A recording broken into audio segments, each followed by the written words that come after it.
shay kalena waxaan rajaynayaa waxaan u jeedinayaa dawladda Jabuuti ama rajiimada maanta Jabuuti ka tali waxaan leeyahay ragii idinka horreeyay niyadsami badani nooma dhaxaynin labada geesoodbana daliili waa jiri jirta waana jiri doontaa waxaase noo dhaxeeyey waxay carabtu ku tilmaanto tinkii Macaawiye ayaa noo dhaxeeyey oo ay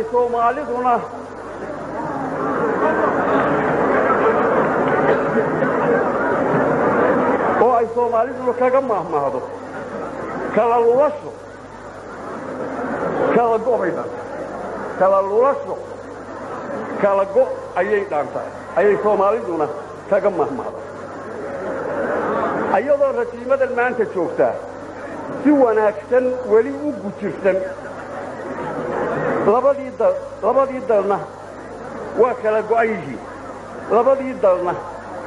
waa kala xidhan yihiin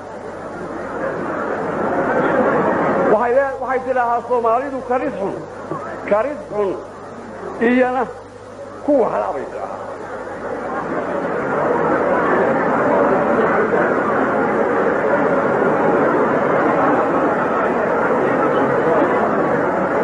waanaynu arki doonnaa ismaroorinta maanta waa tii jaamaca gacanlow ismaroorinta maanta cidda mahadisana waa la arki doonaa waxaanse sheegayaa ragga leh sanduulaannu Somalilan waxaannu rabno ku yeelsiinaynaa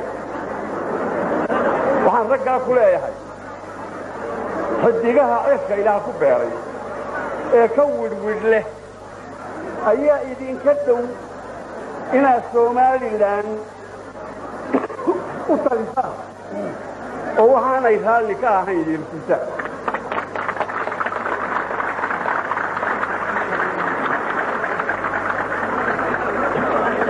waxaan leeyahay raggaasi ha noqonnina walaalayaalow ha noqonnina kaneecadii maroodiga ku tidhi maroodiow waan kaa duuduulayaa ee isadkee yaa dhicine ha noqonnina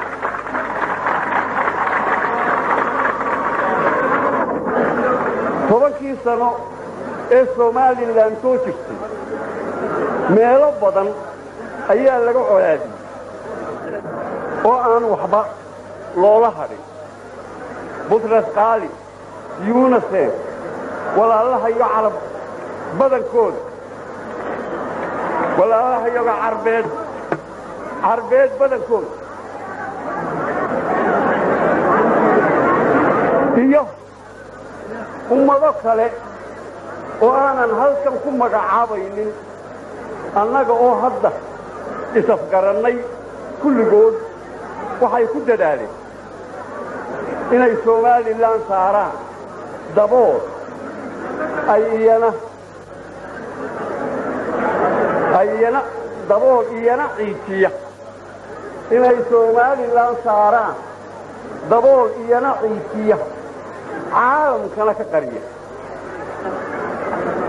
waa annagaasoo weli waa soo taaganay weliba waa soo taagannahay sidii uu Cabdigahayru yidhi weligayba meel lagu jabay ayaan shaqila weynaaye ilaahay jecela wuxuu jiray arwaxayga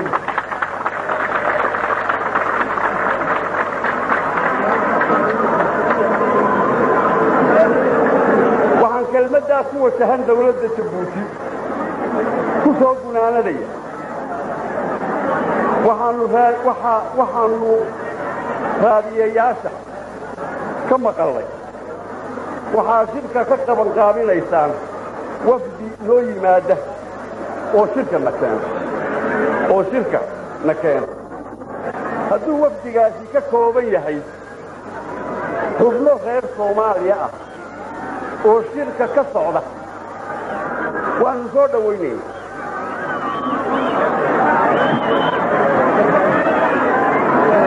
waanu soo dhaweynaynaa wafdigaas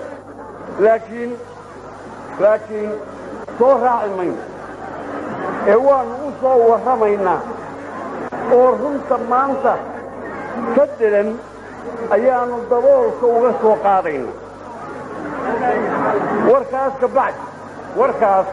ka bacdi ma laga yaabaa walaaladayow in wafdiga intiisa badan idinku soo noqon ay guryahoodii ku noqdaan ma laga yaabaa hadda ka fiirsan dadkaasi waa dad walaala oo ay dan badani ka dhaxay oo aan u baahnayn fidno laga dhex abuuro intaasaan dawladda Jabuutina ereygaan u jeedinayay u soo gunaanada waxaan doonayaa inaan wax idinka sheego intaas waa intaan gaarsiin taariikhda ka yiri Jabuuti waanu ka nimid waxaanu ka soo baray 2 cashar hadda eega Jabuuti 2 cashar baan ka soo baray Jabuuti warigeena yaa leeyahay walaalayaal oo qoladina reer Soomaaliland ilaa Ingiriiska maalintii loo yimid noqon mayso marka la abaarsan marka wax dhacaan xagga Jabuuti ka caya ilaa burca soo gaar xagga Jabuuti ka caya warda si socon ma inaga goorma la inoo soo soconaya horta taama isweydiina ilaa is war haynaaye qofkii xoog la Jabuuti aan shaqo tagaya goorma xagga loo soo shaqo tagaya inaga ka dirweyn beerina ka badan ciida macdanina ka badan badi inaga ka weyn maxay u dhacday Jabuuti oo yar oo taariikhda Soomaalida afsoomaaliya ku hadasho dhan baa degan oo ku nool oo ka ciishta gaala joogta afar baa degan dad kale oo kala jaada oo dad Ilaahay degan way wada nool hore u marayaan way wada shaqaysanayaan isma khilaafayaan ninka carabka ah ama ajnabiga Faransiiska ah ama Soomaali haybtu doona ka ah Jabuuti meesha waxaan ka qabanayaa wuxuu oodanayaa 20 kilomitir 10 kilomitir meedisa ma beer baa wada dhis ma macad soo saaraysa dhis madaarada dhis soco ma kalluun baa soo saaraysa soco adiga halkan ka yiraahdo halkan aan qoob ka qaadi lahayn waa qolama waa reeb ma kan waa iska dhaaf cid kale inuu xaaska afdin hoos yar degno halkan la soo leeyahay maya marka hadda tan socon mayso waxaynu hore ugu marnaanay waa taa waan ka soo bartay oo marka dadku wax yeeshaan ee walaalawaan hore marayaan laba markay nabad xajiyaan ee cod qura mid yeeshaan qofka la hadlaanba uu soo joogsanayaa waxba la qabsanaya waxba ugu daraya haddaynan cod qura lahayn ee haddii imika nin marti oo ajnabi yimaado ilaa waxba la qabanaya reer kala shiro oo odayaasha qoorba maray anagu reebel baanu dee afkuma wada hadlayno markaa maxaa noqonaysaa dad maxay noqonaynaa dad iga haysta dad haysta cid wax la qabanayso labada qodob baan ka soo bartay dadkii oo dhan isugu yimid oo ismaqlaaya oo ninkii ay xilka u dhigteen maqlaaya hadduu yahay gudoomiye hadduu yahay meeyer hadduu yahay askari maqlaaya iyagoo af qura ku hadlaya markaa ajnabi la hadlaya sidaasaa keentay 150 sano 60 sano inuu xaggaas u sii socdo ilaa awowgay ilaa aabbaha ilaa aniga Jabuuti waan gaaray waxooga jiilaal baxa waa la adkaaday Jabuuti waan gaaray waaynu ka fikraynaa goorma la inoo soo xaga baxaya goorma la inoo imanaya waxaan ku soo koobaya halkaa waxaan ku soo aragnay horumarka annaguna waxaan loo tagnay dee waan gaadno waxaan dalka waa idin baahay bariyo weyn ma loo tagnay war Soomaaliland waa idin baahantay wax ku tara waxooga wixii ay ballan qaadeen way ugu tari doonaan haddii la yiraahdo way soo ballan qaadeen kollay dekadaas ayna inay wax ka qabtaan iyo toqoshi midixda labada inay xoog saaraan waa soo ballan qaadeen iyo wixii kale lagu daro waxaan idin rajaynayaa nabad iyo barwaaqo waxay noo ballan